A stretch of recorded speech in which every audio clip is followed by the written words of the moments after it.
Welcome to Rambam in Depth. Today we'll be discussing the Rambam Hilchos She'eilos Perek Aleph, Halacha Aleph, the very beginning. But the Rambam discusses the liability of the Dalet Shomrim, of the four guards. One of them is the Sho'el. The Sho'el is liable for anything that happens, even an einus, even an accident, which would make a shomer sachar and a shomer chinam pater. The Sho'el is liable. And the reason in the Gemara that is given is that the Sho'el has all the benefit. He gets the use of the object or the animal, whatever it may be, and he doesn't have to pay for it. So the lender is not getting any benefit, as in the case of a shomer sachar or shomer chinam, where the lender, the owner of the object, gets a benefit.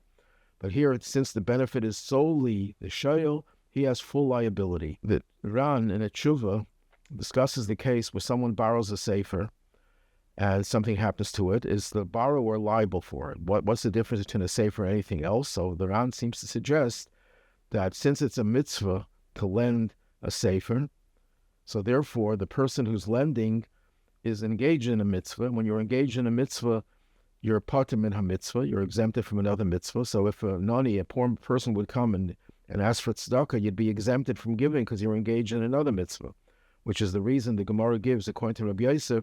That's why there's shomer aveda, a person who's guarding a lost object is a shomer sachar. Why is she a shomer sachar? Because he gets the benefit that he doesn't have to give money to an ani. He gains that pruta that he would normally have to give to the ani. Here also, he gains the benefit, because he's doing a mitzvah, that he doesn't have to give the pruta to the ani. And therefore, since the owner does get some benefit, true, it's not the full benefit, but he gets some benefit, he no longer has the liability of a Sho'el. The Sho'el no longer has his liability because it's not all his exclusive benefit. The Machaneh Ephraim argues with the Ran, and he says that the Rambam seems to suggest otherwise. The Rambam later on at Halacha Dalet, where he talks about lending a Sefer Torah, he says you're not allowed to, when you borrow a Sefer Torah, lend it to someone else.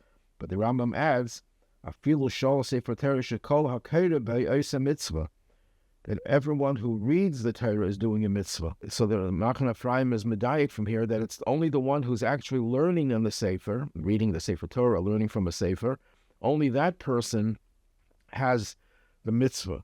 The lender has no mitzvah, unless you say that the lender has a mitzvah while the Sho'el is learning. But at that point, the mashal is not doing anything. He's not engaged. And the Ran himself elsewhere says that the shat and Isaac mitzvah means he has to be Isaac in the mitzvah.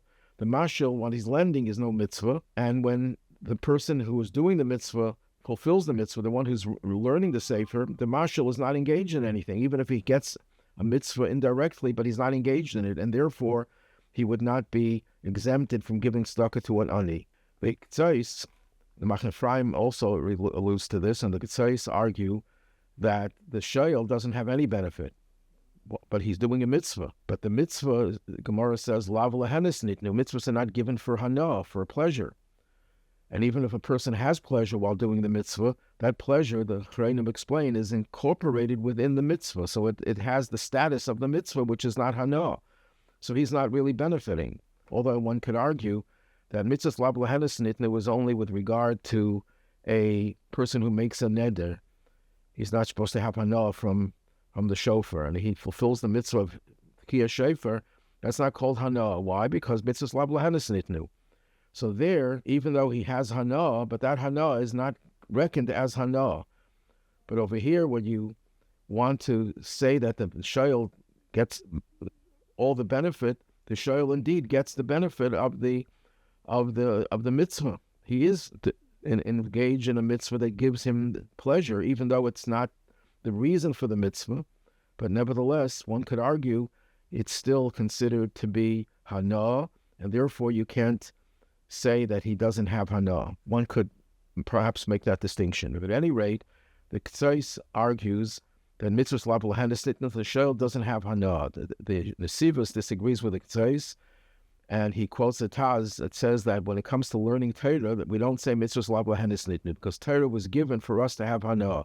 And it has a mocker in Rishonim, and the Avnei Nezer in the Sefer Iglital is Meirich in that in his Hakdama, the Torah was given for us to have and seek even physical pleasure. At any rate, the Machaneh Ephraim tries to prove from the Rambam that there is no mitzvah involved for the marshal, for the lender, and therefore, since he has no mitzvah, he has no benefit whatsoever, and therefore the Sho'el should be liable, contrary to the ruling of the Rad.